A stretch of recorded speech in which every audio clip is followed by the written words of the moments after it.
പ്രാർത്ഥിക്കുക, പ്രാർത്ഥിക്കുക. ലോകം മുഴുവനും ഈ ശുശ്രൂഷ പങ്കെടുക്കുന്ന മക്കളെ പ്രാർത്ഥി. കർത്താവായ ദൈവമേ, ദിവ്യകാരുണ്യമേ,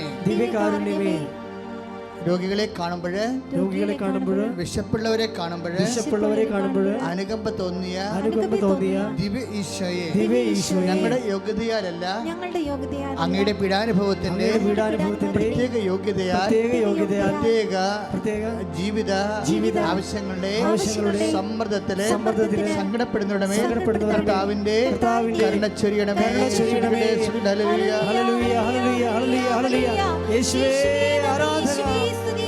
ആദിനും അന്ത്യനും നീ മാത്രമേ യേശുവേ. സ്തുതികൾക്കും പുകഴ്ചയ്ക്കും യോഗ്യനേ യേശുവേ.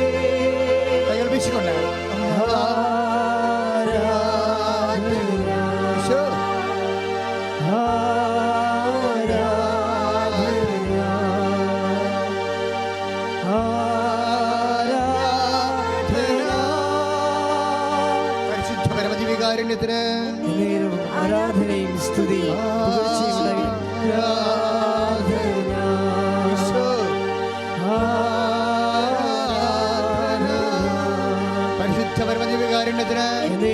ആരാധനയും സ്തുതിയും പുകഴ്ചയും ഉണ്ടായിരിക്കട്ടെ. പ്രാർത്ഥിക്കാൻ. കർത്താവായ ദൈവമേ, കിടപ്പ് രോഗികളുടെ മേൽ അങ്ങ് ആശീർവാദം ചൊരിയണമേ. അങ്ങയുടെ വിശുദ്ധ പൗരോഹിത്യത്തെ മഹത്വപ്പെടുത്തണമേ. സഭയിലുള്ള സാന്നിധ്യത്തെ പ്രകടമാക്കണമേ. ഹല്ലേലൂയ, ഹല്ലേലൂയ, ഹല്ലേലൂയ. ആദിനും അന്ത്യനും നീ മാത്രമേ യേശുവേ. സ്തുതികൾക്കും പുകഴ്ചയ്ക്കും യോഗ്യനേ യേശുവേ.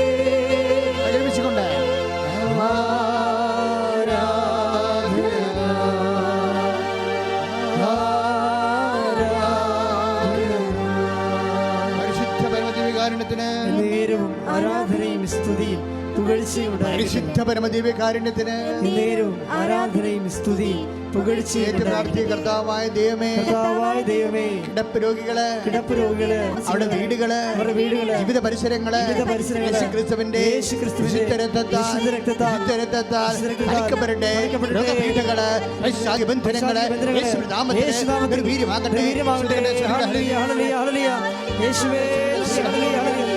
ആദിനും അന്ത്യനും നീ മാത്രമേ യേശുവേ. സ്തുതികൾക്കും പുകഴ്ചയ്ക്കും യോഗ്യനേ യേശുവേ.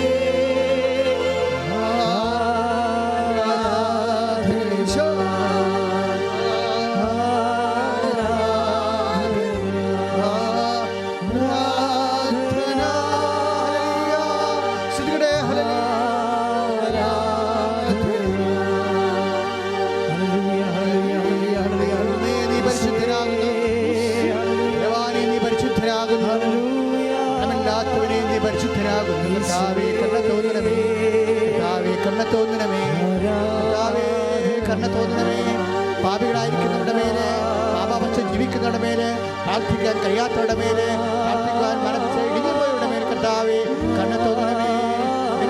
മുറിവിനെ ഓർത്ത് കണ്ണ തോന്നണമേ. മുഴുക്കിടത്തെ ഓർത്ത് കണ്ണ തോന്നണമേ. തിരുവിലാവിലെ മുറിവിനെ ഓർത്ത് കണ്ണ തോന്നണമേ. ആണിപ്പഴുതാർന്ന അത്ഭുത കരങ്ങളെ കർത്താവേ കണ്ണ തോന്നണമേ. കരചരണങ്ങളിലെ ആണിപ്പഴുതിനെ ഓർത്ത് കണ്ണ തോന്നണമേ. കർത്താവേ കണ്ണ തോന്നണമേ. കർത്താവേ കണ്ണ തോന്നണമേ.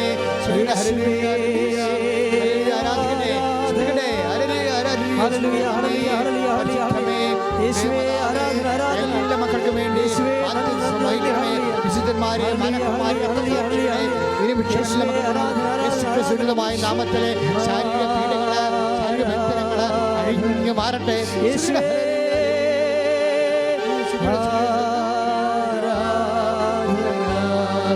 ഹല്ലേലൂയ.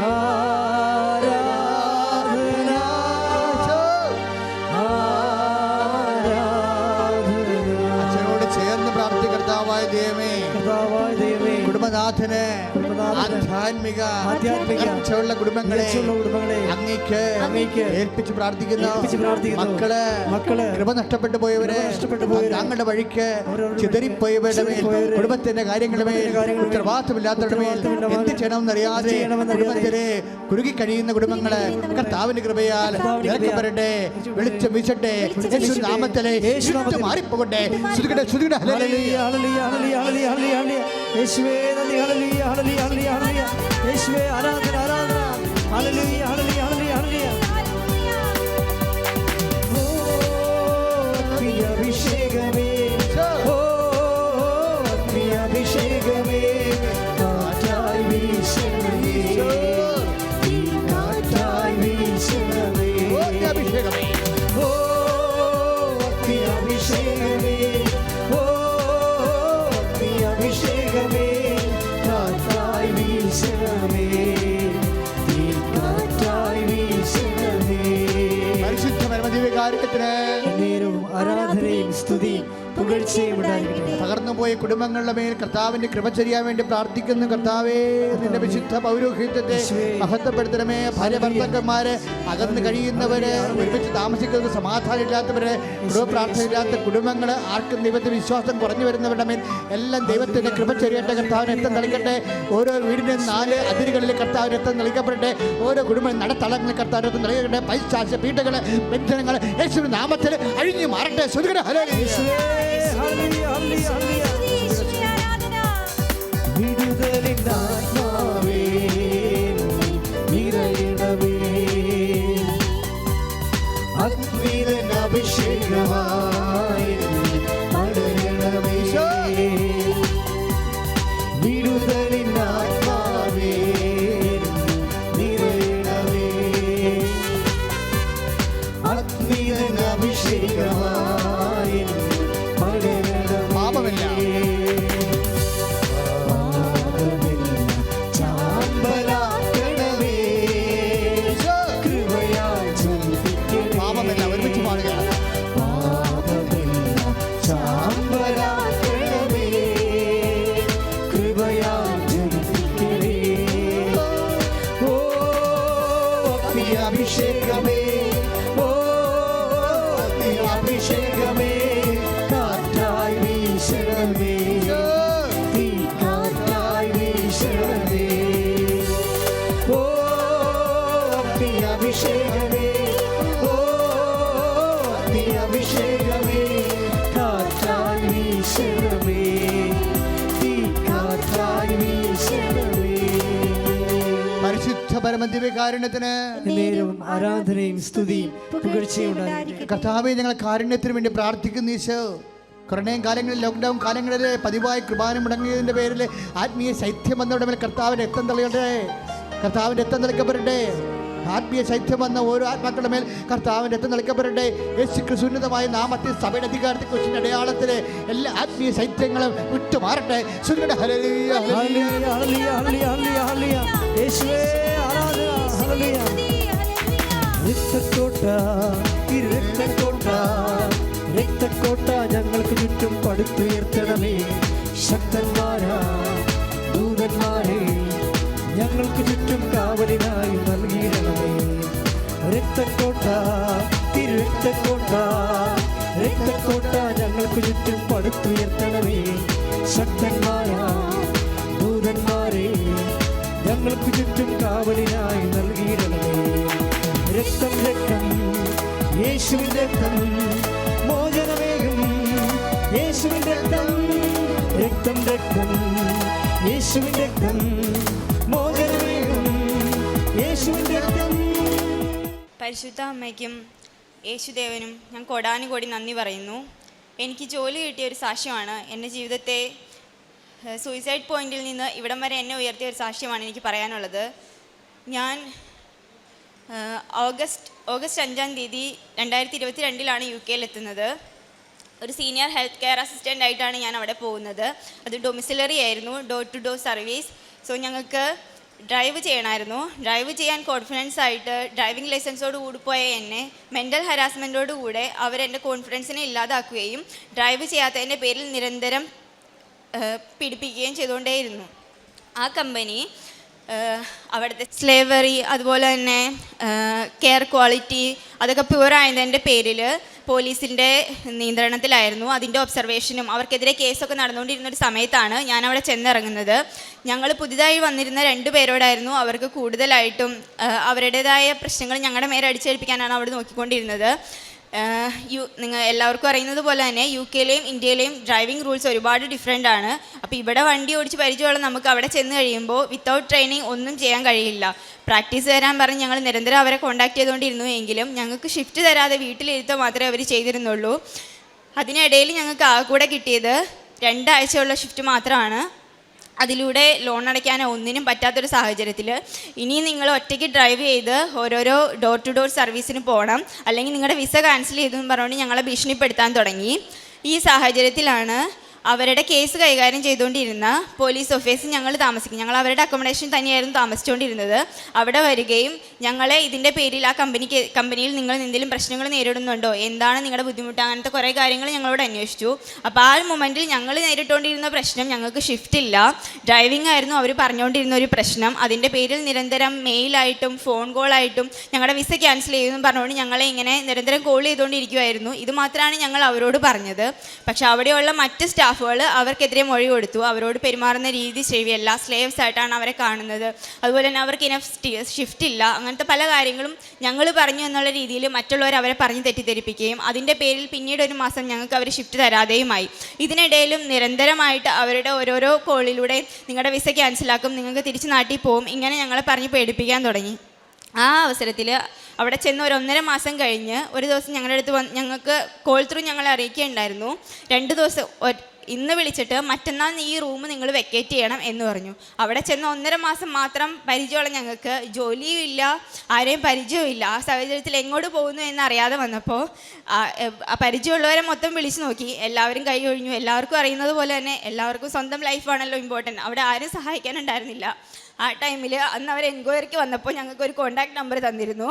അത് UK-യിലെ ഒരു ചാരിറ്റിയാണ്, സാൽവേഷൻ ആർമി എന്ന് പറയും. അവരെ ഞങ്ങൾ കോൺടാക്ട് ചെയ്തു. കേട്ടിട്ടുണ്ടാവും എല്ലാവരും. UK-യിലെ കസ്റ്റമർ സർവീസ് എന്ന് പറഞ്ഞു കഴിഞ്ഞാൽ ഭയങ്കര കഷ്ടപ്പാടാണ്. നമ്മൾ പല പ്രാവശ്യം വിളിച്ചാലാണ് അവർ ഫോൺ എടുക്കുകയുള്ളൂ.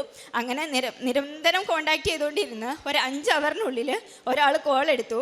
ആ ആളോട് ഇതൊക്കെയാണ് ഞങ്ങളിവിടെ നേരിടുന്ന പ്രശ്നം, എന്ത് ചെയ്യണമെന്ന് അറിയില്ല, ഇവരിങ്ങനെ ഇറങ്ങാനാണ് പറഞ്ഞിരിക്കുന്നത്, ഇനി എന്താണെന്ന് അറിയത്തില്ല, നിങ്ങൾ വന്നപ്പോൾ ഞങ്ങൾ നിങ്ങളോട് റെസ്പോണ്ട് ചെയ്തു എന്നുള്ളതാണ് അവർ ഞങ്ങൾക്കെതിരെ ഇപ്പോൾ ഉന്നയിക്കുന്നത്, ഇനി ഇങ്ങോട്ട് പോകുന്നതാണെന്ന് അറിയില്ല എന്ന് അവരോട് പറഞ്ഞു. അങ്ങനെ അവർ പറഞ്ഞു, ഞങ്ങൾക്ക് നിങ്ങളെ അക്കോമഡേറ്റ് ചെയ്യാനുള്ള സൗകര്യമില്ല, നിങ്ങളെ പ്രൊട്ടക്റ്റ് ചെയ്യണം, പക്ഷെ ഞങ്ങൾക്ക് നിങ്ങളെ അക്കോമഡേറ്റ് ചെയ്യാനുള്ള സൗകര്യമില്ല എന്ന് പറഞ്ഞു. അങ്ങനെ അവർ കോൾ കട്ട് ചെയ്തു. അടുത്ത ആൾ വീണ്ടും ഞാൻ വിളിച്ചു. അവരോട് ഈ കാര്യങ്ങളെല്ലാം ഡിസ്ക്രൈബ് ചെയ്തു. അവസാനം ആ ആൾ പറഞ്ഞു ഓക്കെ വെയിറ്റ് ചെയ്യുമെന്നും പറഞ്ഞുകൊണ്ട് 1 അവർ കഴിഞ്ഞ് തിരിച്ചു വിളിച്ചിട്ട് ഏതെന്നില്ലാത്തൊരു സ്ഥലത്തേക്ക്, ഞാൻ നിൽക്കുന്നിടത്ത് നിന്ന് 5 അവർ എന്തോ വ്യത്യാസമുള്ള ഒരു സ്ഥലത്തേക്ക് ഒരു ക്യാബിൻ വാനിൽ എന്നെ കൊണ്ടുപോയി. എൻ്റെ കൂടെ ഉണ്ടായിരുന്ന ആൾ വേറെ സ്ഥലത്തേക്കും കൊണ്ടുപോയി.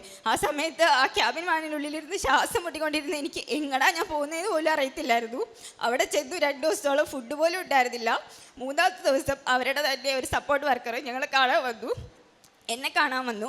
അവരെൻ്റെ ഡീറ്റെയിൽസൊക്കെ ചോദിച്ചു. അവരെ താമസിക്കുന്നതിന് ഒരു കോൺട്രാക്റ്റ് സൈൻ ചെയ്യിപ്പിച്ചു. എന്നിട്ട് അവരെൻ്റെ അക്കൗണ്ടിലേക്ക് അവിടുത്തെ ഒരു ചെറിയൊരു തുക ഇട്ടിട്ട് പറഞ്ഞു, ഇത് നിങ്ങൾക്ക് ഫുഡിനുള്ള പൈസയാണ്, നിങ്ങൾക്ക് പുറത്ത് പോയി സാധനങ്ങൾ വാങ്ങിച്ച്. അവിടെ ഒരു ചെറിയ കിച്ചണും കാണിച്ചു തന്നു. അവിടെ കുറേ അന്തേവാസികളും ഉണ്ടായിരുന്നു. ശരിക്കും പറഞ്ഞാൽ അഭയാർത്ഥികൾ എന്ന് പറയും. അവിടെയുള്ളൊരു ഭൂരിഭാഗം ആഫ്രിക്കൻസാണ്. നമ്മളെപ്പോലെ ഇന്ത്യക്കാർക്ക് ഏത് സമയം വേണമെങ്കിലും ഇന്ത്യയിലേക്ക് തിരിച്ചു വരാം. പക്ഷെ അവർക്ക് അങ്ങനെ പോകേണ്ട കാര്യമില്ല, എത്ര നാൾ വേണമെങ്കിലും അവർക്ക് അവിടെ താമസിക്കാം. അവരെന്നോട് പറഞ്ഞത് നീ ഉടനെ തന്നെ ഒരു ജോലി കണ്ടുപിടിക്കണം, ഞങ്ങൾ നിന്നെ സഹായിക്കാമെന്നുള്ള രീതിയിലായിരുന്നു. അങ്ങനെ അവിടെ നിന്ന് 2-3 ദിവസത്തേക്ക് ഒന്നും കഴിക്കാനോ ഞാൻ പുറത്ത് പോയി ഫുഡ് വാങ്ങാനോ ഒന്നിനുള്ളൊരു മാനസികാവസ്ഥയായിരുന്നില്ല എനിക്ക്. അതിനുശേഷം ഞാൻ അവിടെ ചെന്നൊരു 3-4 ദിവസത്തിന് ശേഷം എന്നെ ഇവിടെ ഞാൻ വന്ന സമയത്ത് കോൺടാക്ട് ചെയ്തൊരു ഫ്രണ്ട്, ആ ടൈമിൽ അവൾ പറഞ്ഞത് അവളൊരു 5-6 മണിക്കൂർ എന്തോ ദൂരെയാണ് എന്നിൽ നിന്നാണ്. അവൾ എനിക്ക് മെസ്സേജ് അയച്ചു, നീ സുഖമായിട്ട് ഇരിക്കുന്നോ, എന്താ വിശേഷം എന്ന് ചോദിച്ചു. ഞാൻ പറഞ്ഞു എൻ്റെ അവസ്ഥ ഇപ്പം ഇതാണ്, ഞാനിവിടെ ഇന്നൊരു സ്ഥലത്താണെന്ന് പറഞ്ഞു. അവൾ എന്നോട് പറഞ്ഞു എൻ്റെ വീട് ഇവിടെ അടുത്താണ്, ജസ്റ്റ് 7 മിനിറ്റ് മാത്രമേ ഉള്ളൂ ഞാൻ നിൽക്കുന്നിടത്തേക്ക്. അങ്ങനെ അവൾ എന്നെ കാണാൻ വന്നു. അങ്ങനെ ഞാൻ എൻ്റെ കാര്യങ്ങളൊക്കെ പറഞ്ഞു. അവളുടെ മാക്സിമം ശ്രമിച്ചു എനിക്ക് വേണ്ടിയിട്ട്, ഒരു വിസയ്ക്ക് വേണ്ടിയിട്ട്. അങ്ങനെ അവസാനം ഒരു വാതിൽ എനിക്ക് വേണ്ടി തുറന്നു. അവളുടെ നാട്ടുകാരിയായ ഒരു ആൻറ്റി അവരുടെ ഗ്രൂപ്പിൽ എല്ലാവരോടുമായിട്ട് അന്വേഷിച്ചു. ഇതിനിടയ്ക്ക് മൂന്നാമത്തെ ദിവസം ഞാൻ അവിടെ ചെന്ന് മൂന്നാമത്തെ ദിവസം എൻ്റെ വീടിനടുത്തുള്ളൊരു ചേച്ചി എന്നെ വിളിച്ചു. അപ്പോൾ ഞാനിങ്ങനെ എൻ്റെ കാര്യം പറഞ്ഞു. വീട്ടിലോട്ട് ഞാൻ വിളിക്കാതെയായി, കാരണം അവരോട് എനിക്കിതൊന്നും പറയാൻ പറ്റില്ല. ലോൺ എടുത്തിട്ടാണ് ഞാൻ ഇവിടെ വന്നത്, അത് വലിയൊരു എമൗണ്ട് ആണ്. എൻ്റെ അച്ഛനും അമ്മയും സാധാരണക്കാരാണ്, പിന്നെ എൻ്റെ അനിയത്തി പഠിച്ചുകൊണ്ടിരിക്കുകയാണ്. അപ്പോൾ എനിക്കിത് അവരോടൊന്നും പറയാൻ പറ്റത്തില്ലായിരുന്നു. ഞാൻ ആരെയും വിളിക്കാതെയായി. ഒരിക്കൽ എന്നെ അവിടെ വീടിൻ്റെ അടുത്തുള്ളൊരു ചേച്ചി വിളിച്ചു. ആ ചേച്ചി അപ്പോൾ എൻ്റെ സങ്കടമൊക്കെ കേട്ടിട്ട് എന്നോട് പറഞ്ഞു, മോള് കൃപാസനം ഉടമ്പടി എടുത്ത് പ്രാർത്ഥിക്കുക, അത് ഓൺലൈനിൽ എടുക്കാൻ പറ്റും, ഞാൻ നിനക്കത് എങ്ങനെയാണെന്ന് പറഞ്ഞു തരാമെന്ന് പറഞ്ഞു. ആ സമയം വരെ കൃപാസനം എന്തെന്നോ ഈ അമ്മ എന്തെന്നോ ഒന്നും എനിക്കറിയില്ലായിരുന്നു. ആ ചേച്ചി പറഞ്ഞ ഇൻസ്ട്രക്ഷൻസ് അനുസരിച്ച് ഞാൻ ഓൺലൈൻ ഉടമ്പടി എടുത്തു. ആ ടൈം വരെ ഞാൻ യൂട്യൂബ് കയറി ചെക്ക് ചെയ്യുക ഒന്നും ചെയ്തിട്ടില്ല ഇത് എന്താണെന്നുള്ളത്. ഓൺലൈൻ ഉടമ്പടി എടുത്തതിന് ശേഷം ഞാൻ ആ ചേച്ചി നിയമങ്ങൾ വെച്ചു. അതിനുശേഷം ഞാൻ ആ ചേച്ചിയെ വിളിച്ചു. ഇനി എന്താ ഞാൻ ചെയ്യേണ്ടതെന്ന് ചോദിച്ചു. ആ ചേച്ചി പറഞ്ഞു, മോൾ യൂട്യൂബിൽ കയറി ഇങ്ങനെ സെർച്ച് ചെയ്യ്, അപ്പോൾ നിനക്ക് കൃപാസനം ഒഫീഷ്യൽ അക്കൗണ്ട് കാണാൻ പറ്റും. അത് നീ സബ്സ്ക്രൈബ് ചെയ്ത് കഴിഞ്ഞ് കഴിയുമ്പോൾ നിനക്ക് അതിൻ്റെ നോട്ടിഫിക്കേഷൻ കാര്യങ്ങളൊക്കെ വരും, അപ്പോൾ നിനക്ക് മനസ്സിലാവും. ഞാനത് കുറേ ദിവസങ്ങളിരുന്ന് കണ്ടുപിടിച്ച് അന്നു മുതലേ ഞാൻ പ്രാർത്ഥിക്കാൻ തുടങ്ങി. അതിലൂടെ പ്രത്യക്ഷ പ്രാർത്ഥന ചൊല്ലി, ധ്യാനങ്ങൾ കേട്ട്, സാക്ഷ്യങ്ങൾ കേട്ട് ഞാൻ പ്രാർത്ഥിക്കാൻ തുടങ്ങി. അതിനുശേഷമാണ് എൻ്റെ ഫ്രണ്ട് എനിക്ക് മെസ്സേജ് അയക്കുന്നത്, അവൾ ഇത്ര അടുത്താണെന്നും പറഞ്ഞുകൊണ്ട്. അവരെന്നെ കാണാൻ വന്നു. അതുവഴി ഒരു ആൻറ്റിയെ പരിചയപ്പെട്ടു. ആ ആൻറ്റിയുടെ അബ്രോഡുള്ള ഏതൊരു ബ്രദർ വഴി വേറൊരു അവിടെ വിസയൊക്കെ പ്രൊവൈഡ് ചെയ്യുന്ന ഒരു ചേട്ടൻ എന്നെ വിളിച്ചു. ആ ചേട്ടൻ എൻ്റെ അടുത്ത് പറഞ്ഞു, ഞാൻ ഒരിക്കലും ഒരു മെഡിക്കൽ ഫീൽഡിലുള്ള ഒരാളല്ല, സോ എനിക്ക് ഒരു എക്സ്പീരിയൻസും ഇല്ല, അതിൻ്റേതായ ക്വാളിഫിക്കേഷനും ഇല്ല, നിനക്കിവിടെ ജോലി കിട്ടുക എന്ന് പറയുന്നത് ഭയങ്കര ബുദ്ധിമുട്ടാണ്. അല്ലെങ്കിൽ നീ ഇപ്പം ചിലവാക്കിയതിൻ്റെ തന്നെ ഇരട്ടി തുക കൊടുക്കുകയാണെങ്കിൽ സ്പോൺസർഷിപ്പ് പ്രൊവൈഡ് ചെയ്യുന്നവരുണ്ട് എന്ന് എന്നോട് പറഞ്ഞു. പക്ഷെ ആ സമയത്ത് ഞാൻ എൻ്റെ ലോണൊന്നും ചെയ്തിട്ടില്ല. ഇനി അത്രയും പൈസ തന്നെ ഞാൻ ഉണ്ടാക്കുകയും ചെയ്യണം. എൻ്റെ മുന്നിൽ വേറെ ഒരു വഴിയും ഇല്ലായിരുന്നു. ഞാൻ പറഞ്ഞു, ചേച്ചി ചേട്ടൻ എന്നെക്കൊണ്ട് ഇത് പറ്റത്തില്ല, എൻ്റെ കയ്യിൽ ഇനി അടയ്ക്കാനും പൈസ ഇല്ല എന്ന് പറഞ്ഞു. ആ ചേട്ടൻ എന്നെ പിറ്റേ ദിവസം തന്നെ തിരിച്ചു വിളിച്ചു. മോളെ ഇങ്ങനെ ഒരു ഇതുണ്ട്, നീ അവിടെ പോയി നോക്കുക എന്ന് പറഞ്ഞു. അങ്ങനെ ആ ചേട്ടൻ തന്നെ വേറൊരു ഫ്രണ്ട് വഴി ആ പുള്ളി എന്നെ 2 ഇൻ്റർവ്യൂവിന് ആ ദിവസം തന്നെ കൊണ്ടുപോയി. ഞാൻ അവിടെ ഇൻ്റർവ്യൂ അറ്റൻഡ് ചെയ്തു. പോകുന്ന വഴികളിലെല്ലാം പ്രത്യക്ഷീകരണ പ്രാർത്ഥനയും ധ്യാനങ്ങളും സാക്ഷ്യങ്ങളും കണ്ടിന്യൂസ് അവരെന്നോട് വർത്താനം പറഞ്ഞുകൊണ്ടിരിക്കുന്ന സമയത്ത് തന്നെ ഞാൻ ഇതൊക്കെ കണ്ടിന്യൂസ് ചെയ്തുകൊണ്ടായിരുന്നു പോയിക്കൊണ്ടിരുന്നത്. പകലില്ലാതെ ഭക്ഷണം പോലും കഴിക്കാതെ ഞാൻ ഒരു ദിവസം നിരവധി ധ്യാനങ്ങളും സാക്ഷ്യങ്ങളും കണ്ടിന്യൂസ് ഫോണിൽ തന്നെ ഇത് തന്നെയായിരുന്നു. എൻ്റെ കയ്യിൽ വേറൊരു വഴിയില്ല, ആരെ വിളിക്കണമെന്നറിയില്ല, എങ്ങോട്ട് പോകണമെന്നറിയില്ല, ഇനി എന്താ അടുത്തതെന്ന് ഒന്നും എനിക്കറിയില്ല. ആ കൂടെ ആ ഫോണും ഉണ്ടായിരുന്നു. പിന്നെ എൻ്റെ കയ്യിൽ ആ കൂടെ അവശേഷിച്ചുകൊണ്ടിരുന്നത് ഒരു കൊന്തയായിരുന്നു. ഇത് രണ്ടും വെച്ചിട്ട് പ്രാർത്ഥിക്കാൻ തുടങ്ങി. അവിടെ ചെന്നു. അതും അവരെൻ്റെ അടുത്ത് പിന്നീട് അറിയിക്കാമെന്ന് പറഞ്ഞ് വിട്ടു. അതിൻ്റെ തന്നെ അടുത്ത ദിവസം എന്നെ ഒരു ചേട്ടൻ വിളിച്ചിട്ട് പറഞ്ഞു, അവരുടെ തന്നെ കോൺടാക്ട്സിലുള്ളൊരു ചേട്ടൻ വിളിച്ചിട്ട് പറഞ്ഞു, നാളെ നിനക്കൊരു ഇൻ്റർവ്യൂ ഉണ്ട്, അത് ഞാൻ നിൽക്കുന്നിടത്ത് നിന്ന് ഒരു 3 അവർ കൂടെ പോകണം. അപ്പോൾ എൻ്റെ കയ്യിൽ മതിയായ പൈസയില്ല, എങ്ങനെ പോകണമെന്ന് എനിക്ക് അറിയില്ല. കാരണം അവിടെ വന്നിട്ട് ഞങ്ങൾ അങ്ങനെ എങ്ങും പോയിട്ടുമില്ല. എങ്ങനെയാണ് അവിടുത്തെ രീതികൾ, എങ്ങനെ ട്രെയിൻ കയറി പോകുന്നത്, എങ്ങനെയാണ് ബസ്സിന് ക്യാഷ് കൊടുക്കുന്നത്, ഒന്നും അറിയില്ലായിരുന്നു. അങ്ങനെ ഞാൻ മാതാവിനെ മുറുകെ പിടിച്ചുകൊണ്ട് ഞാൻ ഇറങ്ങി. പോകുന്ന വഴികളിലെല്ലാം പ്രാർത്ഥിച്ചുകൊണ്ടിരുന്നു, സാക്ഷികൾ കേട്ടുകൊണ്ടിരുന്നു, പ്രത്യക്ഷീകരണ പ്രാർത്ഥന ചൊല്ലിക്കൊണ്ടിരുന്നു. പിന്നീടാണ് ഞാൻ അറിയുന്നത് എന്നെ കൊണ്ടുപോയത് അവിടെ തന്നെ UK തന്നെ വിസ പ്രൊവൈഡ് ചെയ്യുന്നതും കെയർ ഹോമുകളുടെ സ്പോൺസർഷിപ്പ് പ്രൊവൈഡ് ചെയ്യുന്നതും പാർട്ട്ണറുമായ ഒരുപാട് കെയർ ഹോമിൻ്റെ ഉടമയായ ഒരു ചേട്ടൻ്റെ കൂടെയാണ് ഞാൻ പോയത്. എന്നോട് എൻ്റെ തന്നെ അച്ഛനെ പോലെ തന്നെ സംസാരിച്ചു. എനിക്ക് ഫുഡ് വാങ്ങിച്ചു തന്നു. ഞാൻ മെലിഞ്ഞിരിക്കുന്നതുകൊണ്ട് എന്നോട് ചോദിച്ചു, മോൾക്ക് പറ്റുമോ ഈ ഫീൽഡിൽ തുടരാനായിട്ട്? കാരണം കെയർ സെക്ടറിൽ നിൽക്കുന്നവർക്കൊക്കെ അറിയാം, അവർ മെൻ്റലി ചലഞ്ചിങ് ആണ്. നമ്മളെ ഉപദ്രവിക്കും. നമ്മുടെ ആരോഗ്യം നോക്കണമെങ്കിൽ നമുക്ക് അത്യാവശ്യം സ്ട്രോങ് ആയിരിക്കണം. നിന്നെ കൊണ്ട് പറ്റുമോ എന്ന് ചോദിച്ചു എൻ്റെ അടുത്ത്. ഞാൻ പറഞ്ഞു, എനിക്ക് നിലനിന്നേ പറ്റുള്ളൂ, ഞാൻ എൻ്റെ മാക്സിമം ശ്രമിക്കും ചേട്ടാ എന്ന് പറഞ്ഞു. അവിടെ ചെന്നു കഴിഞ്ഞപ്പോഴും അവിടെ ഉള്ളവരൊക്കെ എൻ്റെ പഴയ മാനേജർ ഒരു ആഫ്രിക്കക്കാരിയായിരുന്നു. അവർ ഞങ്ങളോടത്ത് വളരെ മോശമായിട്ടായിരുന്നു. ഡെയിലി മെൻ്റൽ ഹരാസ്മെൻ്റ് ആയിരുന്നു. അപ്പം ഞാൻ ഇവരെ കണ്ടേ പോർത്തു, ദൈവമേ ഇവിടെയാണോ എനിക്ക് വീണ്ടും ജോലി കിട്ടുന്നത്, എനിക്ക് ഇനി ഇവരെ കൂടെ താങ്ങാൻ പറ്റില്ലല്ലോ എന്ന് ഞാൻ ആലോചിച്ചു. ആ നിമിഷം ഞാൻ അമ്മയോട് പറഞ്ഞു, അമ്മേ ഇവിടെയാണ്, അല്ലെങ്കിൽ ഞാൻ ഈ പോകുന്നിടത്താണോ എനിക്ക് ജോലി കിട്ടുന്നതെങ്കിൽ ആ ആൾ ഒരു ഇന്ത്യക്കാരനെങ്കിലും ആയിരിക്കണേ, നല്ല രീതിയിൽ പെരുമാറുന്ന ഒരാളായിരിക്കണേ എന്ന് ഞാൻ പ്രാർത്ഥിച്ചു. ഞാൻ ഇൻ്റർവ്യൂ അറ്റൻഡ് ചെയ്തു. അവരെൻ്റെ അടുത്ത് പറഞ്ഞു, ഇതുപോലെ എന്നെ കോൺടാക്ട് ചെയ്യാം. എൻ്റെ ഡീറ്റെയിൽസൊക്കെ വാങ്ങിച്ചു. ആ ചേട്ടൻ അതുപോലെ തന്നെ എന്നെ എൻ്റെ വീട്ടിൽ കൊണ്ടാക്കി. പുള്ളി പോയി. ഞാൻ വീട്ടിൽ വന്നു. എൻ്റെ മെയിൽ നോക്കുമ്പോൾ ഞാൻ കാണുന്നത് എൻ്റെ സ്പോൺസർഷിപ്പാണ്. അവിടെ അമ്മ എന്നെ കാത്തു.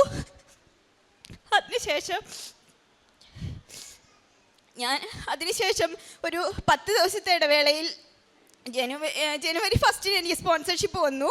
അതിനുശേഷം 10 ദിവസത്തെ ഒരു ഇടവേളയിൽ ഞാൻ അവരുടെ തന്നെ കെയർ ഹോമിൻ്റെ അക്കോമഡേഷനിലായിട്ട് എനിക്ക് സ്പോൺസർഷിപ്പായി എൻ്റെ വിസയുടെ കാര്യങ്ങളെല്ലാം പ്രൊസീജിയേഴ്സ് എല്ലാം നടന്നുകൊണ്ടിരുന്നു. അവരുടെ തന്നെ അക്കോമഡേഷനിലായിട്ട് ചെന്നു. അപ്പം എന്നെ അവിടെ റിസീവ് ചെയ്യാൻ വന്നത് ഒരു മലയാളിയായ ഒരു മാനേജറായിരുന്നു. ഞാൻ പ്രാർത്ഥിച്ച പോലെ തന്നെ അമ്മ എനിക്ക് അങ്ങനെ ഒരാളെ തന്നു. പിന്നെ അതുപോലെ തന്നെ എൻ്റെ റൂംമേറ്റ് ആയിട്ടുണ്ടായിരുന്നത് ഒരു ചേച്ചിയായിരുന്നു. എൻ്റെ അമ്മയെ പോലെ തന്നെ നോക്കി, അത്രയും കഷ്ടപ്പെട്ട് വന്ന് എന്നെ അമ്മയെ പോലെ നോക്കി എനിക്ക് ഭക്ഷണം ഉണ്ടാക്കി തന്നു. എൻ്റെ വഴിയിൽ പിന്നെ ഇന്ന് ഈ നിമിഷം വരെ എനിക്ക് കൂട്ടായി എന്നോടൊപ്പം നടക്കുന്നു. അങ്ങനെ ഞാൻ എൻ്റെ ജോലിയിൽ നന്നായിട്ട് പോകുന്നു. നല്ല സാലറി എനിക്കായി. ഞാൻ എൻ്റെ ഓൺലൈൻ ഉടമ്പടി കണ്ടിന്യൂ ചെയ്തുകൊണ്ടിരുന്നു. പ്രത്യക്ഷീകരണ പ്രാർത്ഥന, സായാഹ്ന പ്രാർത്ഥനകൾ, ചൊവ്വാഴ്ചയുള്ള ധ്യാനങ്ങൾ, സാക്ഷ്യങ്ങൾ. ഒരു ദിവസം എനിക്ക് പറ്റുന്ന പോലെ ജോലിക്കിടയിലാണെങ്കിൽ പോലും ഒരു 5-6 സാക്ഷ്യങ്ങളെങ്കിലും ഞാൻ കേൾക്കും. എനിക്ക് പറ്റുന്ന എല്ലാവർക്കും ഞാൻ ഷെയർ ചെയ്യും. അങ്ങനെ ഞാൻ നല്ല രീതിയിൽ മുന്നോട്ട് പോയിക്കൊണ്ടിരുന്ന സമയത്ത് എൻ്റെ ലോൺ ഞാൻ അടച്ചു. എൻ്റെ അച്ഛനും അമ്മയും ഒരു സാധാരണക്കാരായിരുന്നു. അതുകൊണ്ട് ഞങ്ങളുടെ കുടുംബവും വളരെ സാധാരണ രീതിയിലുള്ളതായിരുന്നു. എൻ്റെ ചെറുപ്പം മുതലുള്ള ഒരു ആഗ്രഹമായിരുന്നു ഒരു നല്ല വീട് എന്നത്. അമ്മയുടെ അനുഗ്രഹം കൊണ്ട് ആ ജോലിയിലൂടെ എനിക്കൊരു നല്ല വീട് വാങ്ങാനും സാധിച്ചു. ഇന്ന് എൻ്റെ അച്ഛനും അമ്മയും ജീവിക്കുന്നത് അവിടെയാണ്. പിന്നെ ഈ വീട് വാങ്ങുന്ന ഈ പ്രൊസീജിയറിനിടയിൽ ഞാൻ സ്ഥലത്തില്ലാത്തത് കൊണ്ട് തന്നെ എൻ്റെ പേരിൽ വീണെടുക്കുമ്പോൾ അതിനൊരു പവർ ഓഫ് അറ്റോർണി ഞാൻ UK ഗവൺമെൻറ്റിൽ നിന്ന് സൈൻ ചെയ്ത് ഇങ്ങോട്ടേക്ക് അയക്കണമായിരുന്നു. അത് നമ്മുടെ ഇവിടുത്തെ പാസ്പോർട്ട് ഓഫീസ് പോലെ തന്നെയാണ് അവിടുത്തെ ഇതും. ഇവിടത്തെക്കാളും വളരെ സ്ട്രിക്റ്റാണ്, നിങ്ങൾക്ക് എല്ലാവർക്കും അറിയുന്നത് പോലെ തന്നെ. അങ്ങോട്ടേക്ക് ഞാൻ പോകുന്ന ദിവസം നമ്മുടെ ഈ ഡെയിലി ബ്രെഡ് സ്റ്റാർട്ട് ചെയ്തിരുന്നതിൻ്റെ ആദ്യത്തെ ദിവസമാണ്, ഫസ്റ്റ് ഡേ. അന്ന് ഞാൻ ഡെയിലി ബ്രെഡ് പ്രാർത്ഥിച്ചു. പോയിക്കൊണ്ടിരിക്കുകയാണ്. അപ്പോൾ പോകുന്ന വഴിക്ക് നല്ല ട്രാഫിക് ഉണ്ടായിരുന്നു. എനിക്ക് കിട്ടി, ഞാൻ എടുത്തതിൽ വെച്ച് ഏറ്റവും ലാസ്റ്റത്തെ അപ്പോയിൻമെൻ്റ് ആയിരുന്നു അത് 10:15 പോകുന്ന വഴിക്ക് ഞാൻ വീട്ടിൽ നിന്ന് ഇറങ്ങി കുറച്ച് മൂവ് ചെയ്തു. അതിനുള്ളിൽ തന്നെ ട്രാഫിക്കിൽ പെട്ട് 10:15 ഓൾറെഡി ആയി. ഞാൻ അവിടെ ചെല്ലുന്നത് 1.5 മണിക്കൂർ ലേറ്റ് ആയിട്ടാണ്. ഞാൻ പോകുന്ന വഴിയിലെല്ലാം പ്രാർത്ഥിച്ചുകൊണ്ടിരുന്നു, ദൈവമേ എനിക്ക് അവിടെ എത്തിച്ചേരാൻ പറ്റണമേ. കാരണം ഞാൻ ഒരുപാട് റിക്വസ്റ്റ് ചെയ്തിട്ട് എനിക്ക് കിട്ടിയ ഒരു ഓഫാണ്. ഇനി അത് നീണ്ടുപോയി കഴിഞ്ഞാൽ അടുത്തത് ഇനി എന്ന് കിട്ടുമെന്ന് എനിക്ക് അറിയില്ല. അതുകൊണ്ട് എന്നെ അവിടെ എത്തിക്കണേ, എനിക്ക് അവിടെ കയറാൻ പറ്റണേ എന്ന് ഞാൻ നിരന്തരം പ്രാർത്ഥിച്ചുകൊണ്ടേയിരുന്നു. അവിടെ എത്തി. എന്നോട് അവർ ലേറ്റായത് എന്തിനാന്ന് പോലും ചോദിച്ചില്ല. അവർ ഇന്ത്യക്കാരൻ തന്നെയായിരുന്നു. അവരെന്നെ അകത്തേക്ക് കടത്തി വിടുത്തു. അവിടെ നിന്ന് എല്ലാവരും ഫിനിഷ് ചെയ്യുന്നതിന് മുന്നേ തന്നെ എല്ലാ കാര്യങ്ങളും ഫിനിഷ് ചെയ്ത് ഞാൻ പുറത്തിറങ്ങി. ഞാൻ ഇപ്പോഴും വിശ്വസിക്കുന്നു, അന്ന് ഞാൻ അച്ഛൻ്റെ ഉടമ്പടി ഡെയിലി ബ്രെഡ് പ്രാർത്ഥിച്ച് പോണ വഴിക്ക് ഫുൾ ഞാൻ ഇത് തന്നെ കേട്ടോണ്ടിരിക്കുമായിരുന്നു. പ്രത്യക്ഷീകരണ പ്രാർത്ഥനയും വിശ്വാസ പ്രമാണം ഇതെല്ലാം ചൊല്ലിക്കൊണ്ട് തന്നെ ഇരിക്കുമായിരുന്നു. എൻ്റെ കുറച്ച് വിശ്വാസം അമ്മ എന്നെ കാത്തത് തന്നെയാണെന്നാണ്. അത്ര കാമാണോ എന്ന് ചോദിച്ചാൽ അത്ര കാമല്ല, എന്നാലും കുറച്ച് കാമായിരുന്നു. പൊട്ടിത്തെറിച്ച് അതുപോലെ പൊട്ടിത്തെറിക്കുകയും ചെയ്യായിരുന്നു. ഈ ഉടമ്പടി എടുത്തതിന് ശേഷം എനിക്ക് എല്ലാവരോടും ഈസി ആയിട്ട് ക്ഷമിക്കാൻ പറ്റുന്നു. അതായത് അവൻ എന്ത് ചെയ്താലും അത് ഞാൻ അവരുടെ മാനസികാവസ്ഥ കണക്കാക്കാൻ തുടങ്ങി. അതായത് അങ്ങനെ ആയതുകൊണ്ടാണല്ലോ അതെന്നിൽ വന്ന് വലിയൊരു മാറ്റമായിട്ട് ഞാൻ കാണുന്നു. കൂടാതെ ഇന്നാണ് ഞാൻ UK വന്നിട്ട്, മിനിഞ്ഞാന്ന് ഞാൻ UK വന്നതാണ്. ഇന്ന് ഞാനിവിടെ വന്ന് തീർത്ഥാടന ഉടമ്പടി എടുത്തു. ഇന്ന് ഈ നിമിഷം വരെ ഞാൻ എൻ്റെ ഓൺലൈൻ ഉടമ്പടി തന്നെ കണ്ടിന്യൂ ചെയ്തുകൊണ്ടിരിക്കുകയാണ്. എന്ത് തടസ്സങ്ങൾ ഉണ്ടായാലും ചൊവ്വാഴ്ച ഞാൻ ഉടമ്പടി ധ്യാനം കേൾക്കും. അതുപോലെ തന്നെ സാക്ഷ്യങ്ങളും പ്രത്യക്ഷീകരണ പ്രാർത്ഥന രാവിലെയും സായാഹ്ന പ്രാർത്ഥന വൈകിട്ടുമായിട്ട് മുടങ്ങാതെ ചൊല്ലും. അതുപോലെ തന്നെ ഞാൻ ചെയ്തുകൊണ്ടിരുന്ന കാരുണ്യ പ്രവർത്തനങ്ങൾ എന്ന് പറഞ്ഞു കഴിഞ്ഞാൽ, ആ ടൈമിൽ എനിക്ക് ജോലിയില്ലായിരുന്ന സമയത്ത് ഇവരെനിക്ക് തന്നുകൊണ്ടിരുന്ന ഒരു ചെറിയ വരുമാനമുണ്ട്. അത് ശരിക്കും പറഞ്ഞു കഴിഞ്ഞാൽ അവിടെ ഭക്ഷണം വാങ്ങിക്കാൻ പോലും തികയില്ലായിരുന്നു. അതിൽ നിന്ന് ഞാൻ മിച്ചം പിടിച്ച് എനിക്ക് വേറെ ആരുമായിട്ട് കോണ്ടാക്റ്റ് ഇല്ലാത്തത് കൊണ്ട് ഇൻസ്റ്റയിലൊക്കെ നമുക്ക് ആഡ് കാണാമല്ലോ, സഹായം അഭ്യർത്ഥിക്കുന്നു എന്നൊക്കെ പറഞ്ഞുകൊണ്ട് അതിലേക്ക് ഞാൻ 1000, 2000, കാരണം എനിക്ക് അത്രേ ഉള്ളൂ. അതെനിക്ക് കിട്ടുന്നത് ഒരു തുച്ഛമായെന്ന് മാറ്റി വെച്ചിട്ട് ബാക്കി ഞാൻ അവർക്ക് അയച്ചു കൊടുത്തുകൊണ്ടിരുന്നു. എല്ലാ വീക്കും അത് കണ്ടിന്യൂ ചെയ്തുകൊണ്ടിരുന്നു. ഇപ്പോഴും ഞാൻ ചെയ്യുന്നുണ്ട്. ഇപ്പം എനിക്ക് അത് കൊടുക്കാനുള്ള ഇതുള്ളതുകൊണ്ട് അതിലും കുറച്ചുകൂടെ. അങ്ങനെ പിന്നെ പുറത്ത് എന്നോട് ചോദിക്കുന്ന ആരാണെങ്കിലും അത് ആളുടെ അവസ്ഥ എങ്ങനെയാണെങ്കിലും എൻ്റെ കയ്യിലില്ലെങ്കിലും ആരുടെ കയ്യിൽ നിന്നാണെങ്കിലും വാങ്ങിച്ചു കൊടുക്കാൻ ഞാൻ തയ്യാറായിട്ടുണ്ട്. പിന്നെ ഞാൻ ഈ സാഹചര്യമൊക്കെ മാറിയതിന് ശേഷം എൻ്റെ വീട്ടിൽ പറഞ്ഞ് ഇവിടെ അനാഥാലയങ്ങളിൽ ഫുഡ് കൊടുക്കാറുണ്ട്. അത് ഒരു മാസത്തിൽ ഒരിക്കൽ ചെയ്തു വരുന്നു. പൈസയായിട്ടും കൊടുക്കാറുണ്ട്. ഇന്ന് ഞാൻ ഇവിടെ വന്ന് തീർത്ഥാടന ഉടമ്പടി എടുത്തു. ഈ ഉടമ്പടിയിൽ തന്നെ ജീവിതകാലം മൊത്തം ജീവിക്കണം എന്നാണ് എൻ്റെ ആഗ്രഹം. എനിക്ക് ഇത്രയും നല്ല ഞാൻ മനുഷ്യനെ മാറ്റിയതിനും എനിക്ക് ഇത്രയും നല്ല സഹായം എന്നെ ഇതുപോലെ കൃപയിലൂടെ, അതുകൂടാതെ തന്നെ ഞാൻ മനസ്സിലാക്കിയെടുത്തോളം എൻ്റെ യോഗ്യതയിലല്ല എനിക്കിതൊന്നും കിട്ടിയത്. ഞാൻ പറഞ്ഞ പോലെ തന്നെ ഞാൻ മെഡിക്കൽ ഫീൽഡല്ല. അതിലൂടെ മെഡിക്കൽ ഫീൽഡ് അല്ലാത്ത ഒരാൾക്ക് സീനിയർ കെയറായിട്ട് ജോലി കിട്ടുക എന്ന് പറഞ്ഞു കഴിഞ്ഞാൽ പോസിബിൾ അല്ലാത്ത കാര്യമാണ്. ഇതെല്ലാം ഈ ഓൺലൈൻ ഉടമ്പടിയിലൂടെയാണ് അമ്മ മാതാവ് എനിക്ക് സാധിച്ചു തന്നത്. അതുപോലെ തന്നെ എൻ്റെ ലൈഫിൽ നടന്നിട്ടുള്ള എല്ലാ കാര്യങ്ങളും not by merit but by grace, അത് 101 ഷുവറാണ്. ഈശോമിശിഹായെ സ്തുതിയായിരിക്കട്ടെ. എൻ്റെ പേര് റിനി സണ്ണി. ഞാൻ ഖത്തർ ദോഹയിൽ നിന്നും വരുന്നു. അമ്മയുടെ കൃപാസന ഉടമ്പടി വഴി എനിക്ക് കിട്ടിയ അനുഗ്രഹങ്ങൾക്ക് നന്ദി പറയുന്നതിന് വേണ്ടിയാണ് ഞാൻ ഈ പ്രാവശ്യം ഇവിടെ വന്നത്. 2023 മെയ് മാസം 30-ാം തീയതി ഞാനിവിടെ വരികയും എൻ്റെ ഒരു കൂട്ടുകാരി പറഞ്ഞിട്ടാണ് ഞാനിവിടെ വരുന്നത്, ജ്യോതി. അവൾ പറഞ്ഞത് വഴി ഞാനിവിടെ വന്ന് കൃപാസന ഉടമ്പടി എടുക്കുകയും കൃപാസന ഉടമ്പടിയിലൂടെ 6 നിയോഗങ്ങൾ അമ്മ മാതാവിൻ്റെ കരങ്ങളിൽ കൊടുക്കുകയും ചെയ്തു. അത്ഭുതമെന്ന് പറയട്ടെ, ഞാൻ ഇന്നിവിടെ വന്നിരിക്കുന്നത് എൻ്റെ 6 കാര്യങ്ങളും അമ്മ മാതാവ് സാധിച്ചു തന്നതിന് നന്ദി പറയുന്നതിനാണ് ഞാൻ എത്തിയിരിക്കുന്നത്. എൻ്റെ 9ാമത്തെ ഉടമ്പടിയുടെ നിയോഗമായിട്ട് ഞാൻ വെച്ചിരുന്നത് ഞങ്ങൾക്ക് ഭവനമില്ലായിരുന്നു. അപ്പം ഞങ്ങൾ ഭവനം പണിയുമെന്ന് 2003 മുതലിങ്ങനെ ആഗ്രഹിച്ച് പ്രാർത്ഥിക്കുമായിരുന്നു. പല സ്ഥലത്ത് ഞങ്ങൾ സ്ഥലം വാങ്ങിച്ചിട്ടു. സ്ഥലത്തിൻ്റെ വെഞ്ചരിപ്പിന് വേണ്ടി അച്ഛൻ വരുമ്പം അച്ഛൻ വന്ന് പറഞ്ഞ്, എൻ്റെ ഹസ്ബൻഡിൻ്റെ പേര് സണ്ണി എന്നാണ്. സണ്ണി, ദൈവം നിനക്കൊരു നല്ല സ്ഥലം തരും, അവിടെ നീ വീട് വയ്ക്കും. ഇപ്പം നീ ഇവിടെ വീട് വെച്ചാലും നീ അവിടെ താമസിക്കത്തില്ലെന്ന് പറഞ്ഞു. അപ്പോൾ അച്ഛൻ പറഞ്ഞ ആ വാചനത്തെ വിശ്വസിച്ചുകൊണ്ട് ഞങ്ങളിങ്ങനെ കാത്തിരുന്നു, ഇങ്ങനെ പ്രാർത്ഥിച്ച് കാത്തിരുന്നു. അങ്ങനെ 2020 എൻ്റെ ഹസ്ബൻഡിന് ഒരു സ്ഥലം കിട്ടി. അങ്ങനെ ആ സ്ഥലത്ത് വീട് പണിയുന്നതിന് വേണ്ടി ഞങ്ങൾ പൈസ എല്ലാം ഇങ്ങനെ സൂക്ഷിച്ച് സ്വരൂപിച്ച് വെച്ചിരിക്കുകയായിരുന്നു. അങ്ങനെ ഇരിക്കുന്ന ഇതിൻ്റെ ഇടയ്ക്ക് 2020 കൊറോണയുടെ ആരംഭത്തിന് ഹസ്ബൻഡ് ഒരു കൂട്ടുകാരൻ വന്ന് അർജൻറ്റായിട്ട് ഒരു 50 ലക്ഷം രൂപ വേണം. കാരണം ഞങ്ങളുടെ ഖത്തറിൽ ആരെങ്കിലുമൊക്കെ ഈ ചെക്ക് ബാങ്കുകളിൽ കൊടുത്തിട്ട് അത് റീഫണ്ട് ചെയ്താൽ അവരെ ജയിലിൽ പിടിച്ചിടും. അങ്ങനെ ഞങ്ങളുടെ വീട്ടിൽ വന്ന് വളരെ വിഷമത്തോടുകൂടി സങ്കടത്തോടുകൂടി പറഞ്ഞപ്പം എൻ്റെ ഹസ്ബൻഡ് ആ ചെക്കിൻ്റെ തുകയായ ആ പൈസ ട്രാൻസ്ഫർ ചെയ്ത് കൊടുത്തു. അപ്പം പുള്ളി പറഞ്ഞാൽ ഞാൻ എത്രയും വേഗം തന്നെ തിരിച്ചു തരാമെന്ന്. അങ്ങനെ 1 വർഷം കഴിഞ്ഞു, 2 വർഷം കഴിഞ്ഞു, 3 വർഷം കഴിഞ്ഞു. 2023 മെയ് ആയിട്ട് ഞങ്ങൾക്ക് ഈ പൈസ തിരിച്ചു തരുന്നുമില്ല. അതിൻ്റെ പേരിൽ ഞാനെപ്പോഴും ഇങ്ങനെ ഹസ്ബൻഡിനെ കുറ്റപ്പെടുത്തുമായിരുന്നു. കാരണം ഇത്രയും വലിയ എമൗണ്ടൊക്കെ നമ്മൾ ഒരു ഗ്യാരണ്ടിയും ഇല്ലാതെ കൊടുത്തത് തന്നെ നമ്മുടെ മോശം, ഇനി അത് തിരിച്ച് കിട്ടാമെന്നും എനിക്കൊരു പ്രതീക്ഷയില്ലെന്ന് ഇങ്ങനെ പറയുമായിരുന്നു. അപ്പം പുള്ളി പറഞ്ഞ് എന്ത് ചെയ്യാൻ പറ്റും, ഒരാൾ കഴിഞ്ഞ് നമ്മുടെ വീട്ടിൽ വന്ന് നിൽക്കുമ്പോൾ നമ്മളിങ്ങനെ ഒരു സഹായം ചെയ്യാതെ ഇനി ആ പുള്ളിക്കാരൻ വല്ല ആത്മഹത്യയോ അങ്ങനെ എന്തെങ്കിലും ചെയ്താൽ അത് നമുക്കിനി നമ്മുടെ ജീവിതകാലം മുഴുവനും അതൊരു വിഷമമായിട്ടിരിക്കും എന്നിങ്ങനെ പറഞ്ഞു. എനിവേ ഞാനിവിടെ വന്ന് നിയോഗം എടുത്തപ്പോൾ ആദ്യത്തെ ഉടമ്പടിയുടെ നിയോഗമായിട്ട് വെച്ച ഈശോയെ ആ പൈസ അമ്മ മാതാവ് എനിക്ക് വാങ്ങിച്ചു തരണമെന്നായിരുന്നു. അമ്മ മാതാവിൻ്റെ കൃപയാൽ 2024 ഡിസംബർ മാസമായപ്പോൾ ഞങ്ങൾക്ക് മുഴുവൻ പൈസയും അമ്മ മാതാവ് വാങ്ങിച്ചു തന്നു. Praise the Lord. 2ാമതായിട്ട് ഞാൻ വെച്ച നിയോഗം ഞങ്ങളുടെ വീട് പണിയുമായി ബന്ധപ്പെട്ടായിരുന്നു. ദൈവകൃപയാൽ ഞാൻ ഇവിടെ നിന്ന് വന്ന് ഉടമ്പടി എടുത്തിട്ട് പോയി എൻ്റെ ഒരു കൂട്ടുകാരി തന്ന ഉപ്പിട്ട് ഞാൻ വീട് പണിയാനുള്ള സ്ഥലത്തിന് ചുറ്റും ഇങ്ങനെ വിശ്വാസ പ്രമാണം ചൊല്ലി പ്രാർത്ഥിക്കുമായിരുന്നു. അങ്ങനെ 2-3 പ്രാവശ്യം 9 പ്രാവശ്യം വിശ്വാസ പ്രമാണം ചൊല്ലി പ്രാർത്ഥിച്ചു. അതിൻ്റെ ഫലമായിട്ട് വീട് പണി തുടങ്ങുകയും വളരെ മനോഹരമായിട്ട് ഒരു ഭവനം പണി പൂർത്തിയാക്കുവാനും ദൈവകൃപയാൽ ഈ 2024 ഡിസംബർ 25-ാം തീയതി പരവാസ്തുബലി നടത്തുവാനും അമ്മ മാതാവ് എന്നെ സഹായിച്ചു. 3ാമതായിട്ട് 2010 ഞങ്ങളൊരു സ്ഥലം വാങ്ങിക്കാനായിട്ട് ഒരു 10 ലക്ഷം രൂപ അഡ്വാൻസ് കൊടുത്തായിരുന്നു. ഞങ്ങൾ സ്ഥലം കാണാതെ പറഞ്ഞു കേട്ടുള്ള നല്ല സ്ഥലമാണെന്നുള്ള ഒരു ഇതിലാണ് ഞങ്ങൾ കൊടുത്തത്.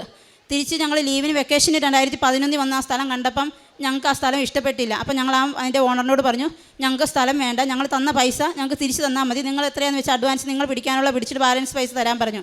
അങ്ങനെ 2010 പൈസ 2023 ആയിട്ട് ഞങ്ങൾക്ക് ആ പൈസ ഒരു പൈസ പോലും തിരിച്ച് കിട്ടിയില്ല. പുള്ളി പറഞ്ഞു, ആ സ്ഥലം എന്ന് വിറ്റുപോകുന്നു അന്നേ ആ സ്ഥലം പൈസ നിങ്ങൾക്ക് തരാൻ പറ്റത്തുള്ളൂ. ആ സ്ഥലം ഒരിക്കലും വിറ്റ് പോകത്തില്ല. കാരണം ഒരു ചെങ്കുത്തായിട്ട് കിടക്കുന്ന ഒരു സ്ഥലമായിരുന്നു. ആ സ്ഥലം ഒരു 50 സെൻറ്റാണ്. നമുക്ക് വീടൊന്നും പണിയാൻ പറ്റത്തില്ല. അതൊരു എന്താ പറയണ്ടേ, ഒരു ഉപകാരമില്ലാത്തൊരു സ്ഥലമായിരുന്നു. അങ്ങനെ ഞാൻ അമ്മയുടെ 3ാമത്തെ നിയോഗമായിട്ട് ഇത് എഴുതി വെച്ചിരുന്നു. അമ്മേ, 12 വർഷം കഴിഞ്ഞു കഴിഞ്ഞാൽ ഇനി ആ പൈസ തിരിച്ച് കിട്ടത്തില്ല. ആ പൈസ പോയതുപോലെ തന്നെ ഞങ്ങൾ വളരെ കഷ്ടപ്പെട്ട് ഉണ്ടാക്കിയ പൈസയാണ്, അമ്മയുടെ ഇഷ്ടം പോലെ നടക്കട്ടെ എന്ന് തന്നെ ഞാൻ അതിൽ എഴുതി വെച്ചു. ദൈവകൃപയാൽ 2024 ഞങ്ങൾക്ക് ആ 10 ലക്ഷം രൂപയും തിരിച്ചു കിട്ടി. ആദ്യം 5 ലക്ഷം രൂപയുടെ ചെക്ക് തന്നു, അതിനുശേഷം പുള്ളി 5 ലക്ഷം രൂപയുടെ തന്നു. അങ്ങനെ 10 ലക്ഷവും ഞങ്ങൾക്ക് തിരിച്ചു കിട്ടി. 4ാമതായിട്ട് ഞാൻ വെച്ചിരുന്ന നിയോഗം, എൻ്റെ മകൻ 12ാം ക്ലാസ് പാസ്സായതിനു ശേഷം എഞ്ചിനീയറിങ്ങിന് പോകണോ മെഡിസിന് പോകണോ എന്നുള്ളതിനെക്കുറിച്ച് ഒരു വ്യക്തത ഇല്ലായിരുന്നു. ഇന്ന് പറയും ഞാൻ എന്നാൽ എഞ്ചിനീയറിങ്ങിന് പോവുകയാണെന്ന്. അത് കഴിഞ്ഞപ്പോൾ അല്ല എഞ്ചിനീയറിംഗ് പോകുന്നത് മെഡിസിന് പോവുകയാണ്, അല്ലെ പറയും ഞാൻ വിദേശത്ത്. അങ്ങനെ ഒരു തീരുമാനം എടുക്കാൻ പറ്റാത്ത ഒരു അവസ്ഥയിലായിരുന്നു. അങ്ങനെ ഞാൻ മകനോട് പറഞ്ഞു, മോനെ മാതാവിനോട് പ്രാർത്ഥിച്ചു, കൃപാസനത്തിൽ വന്ന് ഉടമ്പടി എടുത്ത് പ്രാർത്ഥിക്കുക, മാതാവ് ഒരു വഴി തെളിച്ചു തരും. അങ്ങനെ അവൻ ഇവിടെ കൃപാസനത്തിൽ വരികയും ഉടമ്പടി എടുക്കുകയും ചെയ്തു. അതിൻ്റെ ഫലമായിട്ട് എഞ്ചിനീയറിങ്ങിന് പോകാൻ അഡ്മിഷൻ എടുക്കുന്നതിൻ്റെ തലേ ദിവസം അവൻ പറഞ്ഞു, അമ്മ ഞാൻ എഞ്ചിനീയറിങ്ങിന് പോകുന്നില്ല. അവൻ ഹസ്ബൻഡിനോട് പറഞ്ഞു, പപ്പ ഞാൻ എഞ്ചിനീയറിങ്ങിന് പോകുന്നില്ല, ഞാൻ നീറ്റ് പഠിക്കുന്നതേ ഉള്ളൂ. അങ്ങനെ അവൻ നീറ്റ് പഠിച്ച് തൃശ്ശൂർ അമല ഹോസ്പിറ്റലിൽ 2024 സെപ്റ്റംബർ ബാച്ച് ജോയിൻ ചെയ്തു. 5ാമത് വെച്ച നിയോഗം, എനിക്ക് 3 ആമക്കളാണ്. ഇതെൻ്റെ 3ാമത്തെ മോനാണ്. ഈ മോൻ ജനിച്ചപ്പം മുതൽ 24 ദിവസം ആയപ്പം മുതൽ ഇവൻ ദേഹത്തെല്ലാം ഇങ്ങനെ ചൊറിഞ്ഞ് തടുപ്പ് വരാൻ തുടങ്ങി. ഈ തടുപ്പ് 2 കാലിനും 2 കൈക്കും കഴുത്തിനും മുഖത്തുമൊക്കെ ഉണ്ടായിരുന്നു. അങ്ങനെ ഞങ്ങൾ പല ഡോക്ടർമാരെ കാണിച്ചു, ഒത്തിരി മരുന്ന് ചെയ്തു. അവർ പറഞ്ഞു എക്സിമയാണ്, കുഞ്ഞ് 10-12 വയസ്സായി കഴിയുമ്പോൾ ഇത് മാറിക്കോളും, തന്നെ മാറുമെന്ന് പറഞ്ഞു. എല്ലാ മാസവും ഇവന് കോർട്ടിക്കോസ്റ്റീറോയിഡ് കൊടുക്കും. പിന്നെ ചൊറിഞ്ഞ് ഒത്തിരി കാലാവസ്ഥയൊക്കെ തണുപ്പൊക്കെ ആകുമ്പോൾ ഇത് ഭയങ്കരമായിട്ട് കൂടും. രാത്രി മൊത്തം എഴുന്നേറ്റ് പറയും, പപ്പ കാലേ ചൊറി, അമ്മ കയ്യെ ചൊറി, ഞാൻ മുഖത്ത് ചൊറി. അങ്ങനെ കൊച്ചിന് ഉറങ്ങാനേ പറ്റുന്നില്ലായിരുന്നു, ഭയങ്കര ചൊറിച്ചിലായിരുന്നു. ഇനിമേ ഞാൻ ഇവിടെ ഒന്ന് ഉടമ്പടി എടുത്തപ്പോൾ ഞാൻ നിയോഗമാത്തിൽ എഴുതി വെച്ചു, ദൈവകൃപയാൽ അവൻ്റെ രോഗം പൂർണ്ണമായിട്ട് മാറുകയും അവൻ്റെ സ്കിന്ന് വളരെ ഹാർഡ് സ്കിന്നായിരുന്നു, പലവിധമായ ഓയിൻമെൻറ്റ് പുരട്ടിയതിന് കാരണം അത് മാറി നല്ല നോർമൽ സ്കിൻ ആവുകയും ചെയ്തു. മകൻ ഇവിടെ വന്നിട്ടുണ്ട് എൻ്റെ കൂടെ, മാതാവിനോട് നന്ദി പറയുന്നതിന് വേണ്ടിയിട്ട്.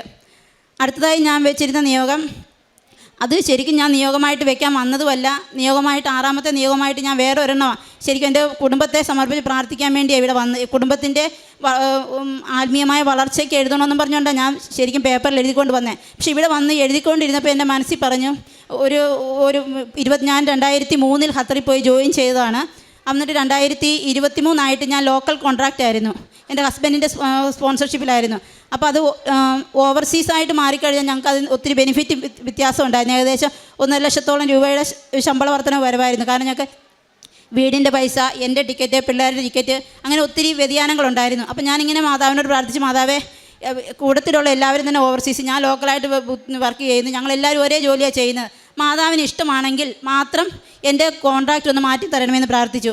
അത്ഭുതമെന്ന് പറയട്ടെ, 2024 മാർച്ച് 23 എനിക്ക് എൻ്റെ ഹോസ്പിറ്റലിൽ, ഗവൺമെൻറ് ഹോസ്പിറ്റലാണ്, അവിടെ നിന്നും എനിക്ക് പേപ്പർ കിട്ടി, എൻ്റെ കോൺട്രാക്റ്റ് ലോക്കൽ മാറി ഓവർസീസ് ആയിട്ടെന്നാണ്. മാതാവിന് കോടാനുകൂടി നന്ദി പറയുന്നു. പിന്നെ പ്രേക്ഷിതമായ പ്രവർത്തനമായിട്ട് ഞാൻ ചെയ്തുകൊണ്ടിരുന്നത്, എനിക്ക് കിട്ടിയ കൃപാസനം പത്രം ഞാൻ എൻ്റെ ഇടവകയിലെ എല്ലാവർക്കും മാതാവിന് നന്ദി പറഞ്ഞുകൊണ്ട് എല്ലാ പത്രവും കൊടുത്തു. അതുപോലെ തന്നെ ഞാൻ ഹോസ്പിറ്റലിൽ നഴ്സായിട്ട് ജോലി ചെയ്യുന്ന കാരണം ഞങ്ങൾക്കറിയാമല്ലോ ആരാ പാവപ്പെട്ടവരെന്നൊക്കെ. അപ്പം പാവപ്പെട്ടവരൊക്കെ വരുമ്പോഴത്തേക്കും അവരുടെ മരുന്ന് വാങ്ങിക്കാനുള്ള പൈസയും അതുപോലെ തന്നെ നമ്മൾ കണ്ടറിഞ്ഞ് എല്ലാവർക്കും സഹായം ചെയ്യുമായിരുന്നു. ആർക്കെങ്കിലുമൊക്കെ വിശക്കുന്നതെന്ന് പറഞ്ഞാൽ ഭക്ഷണം വാങ്ങിച്ചു കൊടുക്കുന്നു. അങ്ങനെ ഞങ്ങളുടെ ശമ്പളത്തിൻ്റെ 10% ഞങ്ങൾ അർഹിക്കുന്നവർക്ക് പല വിധത്തിലുള്ള സഹായങ്ങളായിട്ട് ചെയ്യുമായിരുന്നു. പിന്നെ ഞങ്ങളുടെ അവിടെ വർഷത്തിൽ എല്ലാ മാസത്തിലും 2ാമത്തെ തിങ്കളാഴ്ച ഞങ്ങൾക്ക് ജയിൽ വിസിറ്റ് ചെയ്യാം. അങ്ങനെ ഞങ്ങളുടെ ഇടവകയിൽ നിന്നും ദൈവം എനിക്ക് അതിനുള്ള കൃപ കിട്ടി. ഞങ്ങൾ 3 മലയാളി നേഴ്സുമാർ അവിടെ പോവുകയും ജയിലിലുള്ളവർക്ക് അവർക്ക് വേണ്ട പ്രാർത്ഥനകളും സഹായങ്ങളും ഞങ്ങളെ കൊണ്ട് പറ്റുന്ന വിധത്തിലെല്ലാം ഞങ്ങൾ ചെയ്യുന്നുണ്ടായിരുന്നു. എൻ്റെ പേര് സാൻജോസ്. എനിക്കിപ്പം 18 വയസ്സായി. ഞാനുണ്ടായി ഓർമ്മ വെച്ച മുതലേ എനിക്ക് അലർജി ഉണ്ടായിരുന്നു. അപ്പം ഡോക്ടറിനെ കാണാൻ പോയപ്പോൾ അവർ പറഞ്ഞു, മോന് 7 വയസ്സാകുമ്പോൾ പോവും. 7 വയസ്സാകുമ്പോൾ പോയില്ല. അപ്പം പിന്നെ പോയി കണ്ടപ്പോൾ അവർ പറഞ്ഞു 10 വയസ്സാകുമ്പോൾ പോവും. 10 വയസ്സായപ്പം പോയി കണ്ടു, അവർ പറഞ്ഞു പോകുന്നില്ല. അവർ പറഞ്ഞു അത് സമയമെടുക്കും മാറാൻ. അങ്ങനെ പറഞ്ഞു കൂടുന്നു, വർഷങ്ങൾ പോകുന്നതിനനുസരിച്ച് ഇത് കൂടുന്നു എന്നല്ലാണ്ട് കുറയുന്നൊന്നുമില്ലായിരുന്നു.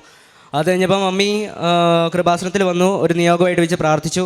അത് വീട്ടിൽ പിന്നെ ഞങ്ങൾ ഖത്തറിലാണ്, ഞങ്ങൾ ഫുൾ ഫാമിലിയായിട്ട് ഖത്തറിലാണ്. അപ്പം മമ്മി ഖത്തറിലോട്ട് എണ്ണയൊക്കെ കൊണ്ടുവന്നായിരുന്നു. അപ്പം കാലിലൊക്കെ തേച്ച് മേത്ത് എവിടെയൊക്കെ ഉണ്ടോ അവിടെയൊക്കെ തേച്ച് കുരിശ് വരച്ച് പ്രാർത്ഥിക്കുമായിരുന്നു.